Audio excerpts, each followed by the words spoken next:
کیا آپ جانتے ہیں کہ تاریخ اسلام میں ایک ایسا شخص بھی گزرا ہے جس کی حفاظت کے لیے جنگل کے سب سے خونخوار درندے نے باڈی گارڈ کا کردار ادا کیا؟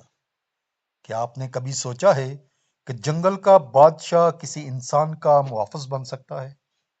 تصور کیجئے ایک گھنا اندھیرا جنگل جہاں ہر طرف موت کے سائے پھیلے ہوئے ہیں، اور اچانک سامنے ایک بھوکا شیر کھڑا ہے۔ اس کی آنکھوں میں خون کی پیاس ہے اور وہ بس ایک جھپٹے کا منتظر ہے۔ مگر ایسا کیا ہوا کہ وہی شیر اپنا سر جھکا کر اس انسان کے قدموں میں بیٹھ گیا؟ اور وہ کون سا خفیہ جملہ تھا جس نے ایک چیر پھاڑ کرنے والے درندے کو ایک وفادار خادم میں بدل دیا؟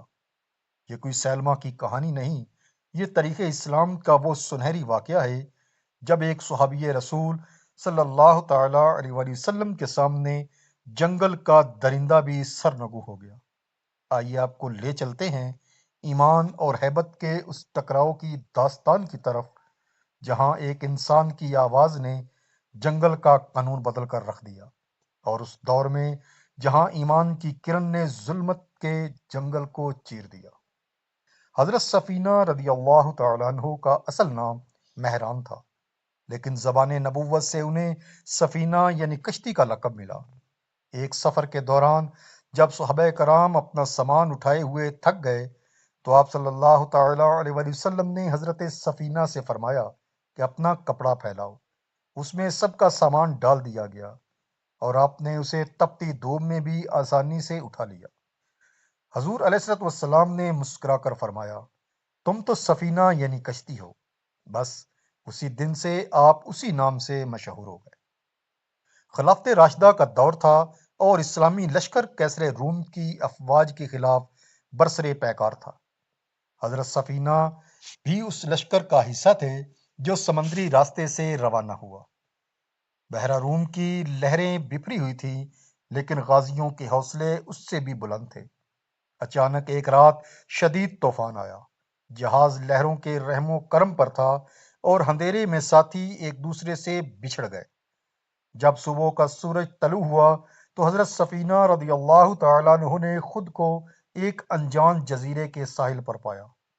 ارد گرد نہ کوئی انسان تھا، نہ بستی کا نام و نشان، صرف حد نگاہ تک پھیلا ہوا ایک گھنا اور ہیبت ناک جنگل تھا۔ آپ رضی اللہ تعالیٰ عنہ نے ہمت نہ ہاری اور جنگل کے اندرونی راستے کی طرف قدم بڑھائے تاکہ کسی طرح اپنے لشکر تک پہنچ سکے۔ جیسے جیسے وہ جنگل میں گہرائی تک جا رہے تھے، درختوں کا گھیرا تنگ ہوتا جا رہا تھا اور سورج کی روشنی معدوم ہو رہی تھی۔ پرندوں کی چہچہاٹ کی جگہ اب خونخوار درندوں کی گھراٹیں لے رہی تھی۔ اچانک جھاڑیوں میں ایک زوردار حرکت ہوئی، ایک ایسی دھاڑ گونجی جس سے زمین لرز اٹھی۔ سامنے سے ایک عظیم الجثہ بھوکا شیر نکل کر بالکل آپ کے سامنے کھڑا ہو گیا۔ شیر نے جب حضرت سفینہ رضی اللہ تعالیٰ عنہ پر جپٹنے کی کوشش کی تو آپ نے ایک ایسا جملہ کہا جس نے درندے کی فطرت بدل دی۔ کیا شیر نے صحابی رسول صلی اللہ تعالی علیہ وآلہ وسلم پر حملہ کیا یا وہ ان کا خادم بن گیا؟ دیکھیے ویڈیو کے اگلے حصے میں۔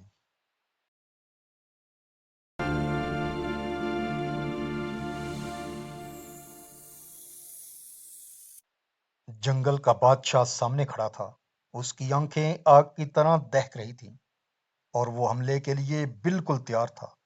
عام انسان ہوتا تو خوف سے دم توڑ دیتا، لیکن حضرت سفینہ رضی اللہ تعالیٰ عنہ کے سینے میں وہ دل دھڑک رہا تھا جس نے براہ راست محمد عربی صلی اللہ تعالی علیہ وآلہ وسلم سے فیض پایا تھا۔ آپ رضی اللہ تعالیٰ عنہ بالکل نہیں گھبرائے، بلکہ شیر کی آنکھوں میں آنکھیں ڈال کر نہایت پرسکون آواز میں پکارا، اے ابو الحارث، سن لے، میں اللہ کے رسول صلی اللہ تعالی علیہ وآلہ وسلم کا غلام سفینہ ہوں۔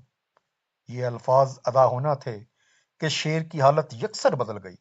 وہ درندہ جو لمحہ بھر پہلے چیر پھاڑ کرنے والا تھا، اب ایک پالتو بلی کی طرح دم ہلانے لگا۔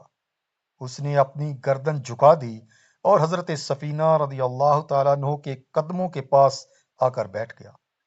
وہ اپنی زبان میں غرا کر گویا یہ کہہ رہا تھا کہ اے اللہ کے رسول صلی اللہ تعالی علیہ وآلہ وسلم کے پیارے صحابی، میں حاضر ہوں۔ حضرت سفینہ رضی اللہ تعالیٰ عنہ سمجھ گئے کہ اللہ تعالیٰ نے اس درندے کو اس کی حفاظت پر معمور کر دیا ہے۔ آپ رضی اللہ تعالیٰ عنہ نے شیر سے مخاطب ہو کر فرمایا، میں اپنا راستہ بھٹک گیا ہوں، مجھے میرے لشکر تک پہنچا دو۔ شیر اٹھا اور آپ کے آگے آگے چلنے لگا۔ راستے میں جہاں کہیں کوئی دوسرا خونخوار جانور نظر آتا، یہ شیر ایک زوردار دھاڑ مارتا اور وہ راستہ چھوڑ کر بھاگ جاتے۔ پورا جنگل اس وقت ایک صحابی رسول صلی اللہ تعالی علیہ وآلہ وسلم کے لیے بچھ گیا تھا۔ شیر کبھی آگے چلتا اور کبھی مڑ کر دیکھتا کہ کیا آپ ساتھ آ رہے ہیں یا نہیں۔ شیر حضرت سفینہ رضی اللہ تعالیٰ عنہ کو جنگل سے بہر کہاں لے گیا۔ جب اسلامی لشکر نے اپنے بچھڑے ہوئے ساتھی کو ایک شیر کی معیت میں دیکھا تو ان کا کیا رد عمل تھا، اور اس واقعے نے رومیوں کے دلوں پر کیا ہیبت طاری کی، یہ سب دیکھیے ویڈیو کے اگلے حصے میں۔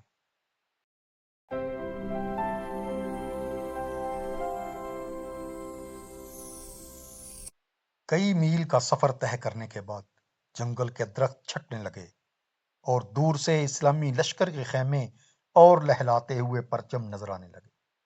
شیر نے ایک جگہ رک کر حضرت سفینہ رضی اللہ تعالیٰ عنہ کی طرف دیکھا، جیسے وہ بتا رہا ہو کہ اس کی حد یہیں تک تھی۔ حضرت سفینہ رضی اللہ تعالیٰ عنہ نے جب اپنے ساتھیوں کو دیکھا تو خوشی سے ان کی آنکھوں میں آنسو آ گئے۔ شیر نے ایک بار پھر ہلکی سی گھراٹ پیدا کی جو الوداعی سلام کی طرح تھی۔ اس نے اپنا سر آپ کے کندھے کے قریب کیا اور پھر تیزی سے واپس جنگل کی طرف مڑ گیا۔ لشکر میں حیرت کی لہر دوڑ گئی جب حضرت سفینہ رضی اللہ تعالیٰ عنہ کیمپ پہنچے اور صحابہ نے یہ منظر دیکھا کہ ایک شیر آپ کو چھوڑنے آیا ہے تو سب پکار اٹھے، سبحان اللہ۔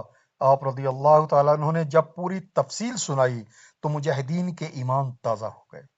یہ خبر جنگل کی آگ کی طرح رومی لشکر تک بھی پہنچ گئی کہ مسلمانوں کا رعب ایسا ہے کہ جنگل کے درندے بھی ان کے پہرے دار بن چکے ہیں۔ اس معجزے نے اسلامی لشکر کے حوصلے اس قدر بلند کر دیے کہ انہوں نے چند ہی دنوں میں وہ مہم سر کر لی جو مہینوں سے ادھوری تھی۔ پیارے دوستو، حضرت سفینہ رضی اللہ تعالیٰ عنہ کی اس ایمان افروز کہانی نے ہمیں سکھایا کہ اصل طاقت ہتھیاروں میں نہیں بلکہ کردار اور نسبت میں ہوتی ہے۔ پیارے ناظرین، حضرت سفینہ رضی اللہ تعالیٰ عنہ کی یہ کہانی صرف ماضی کا ایک واقعہ نہیں بلکہ ہمارے لیے ایک زندہ پیغام ہے کہ جو اللہ کا ہو جاتا ہے کائنات اس کی ہو جاتی ہے۔ اس شیر نے نہ صرف ایک صحابی کو راستہ دکھایا بلکہ ہمیں یہ سبق دیا کہ درندے بھی اولیاء اللہ کی حفاظت کرتے ہیں۔ اگر آج ہم بھی سچے دل سے رسول اللہ صلی اللہ تعالی علیہ وآلہ وسلم کی غلامی اختیار کر لیں تو کوئی طاقت ہمارا کچھ نہیں بگاڑ سکتی۔ اگر یہ کہانی آپ کے دل کو لگی ہو تو اسے زیادہ سے زیادہ لوگوں تک پہنچائیں۔ ہمارے چینل کو سبسکرائب کریں اور بیل آئیکن دبائیں تاکہ تاریخ اسلام کی ایسی ہی سنسی خیز اور ایمان افروز داستانیں آپ تک پہنچتی رہیں۔ اللہ سے دعا ہے کہ وہ ہمیں حضرت سفینہ رضی اللہ تعالیٰ عنہ کے ایمان کا درجہ عطا فرمائے۔ آپ کی دعاؤں میں ہمیں یاد رکھیے گا۔ اللہ حافظ۔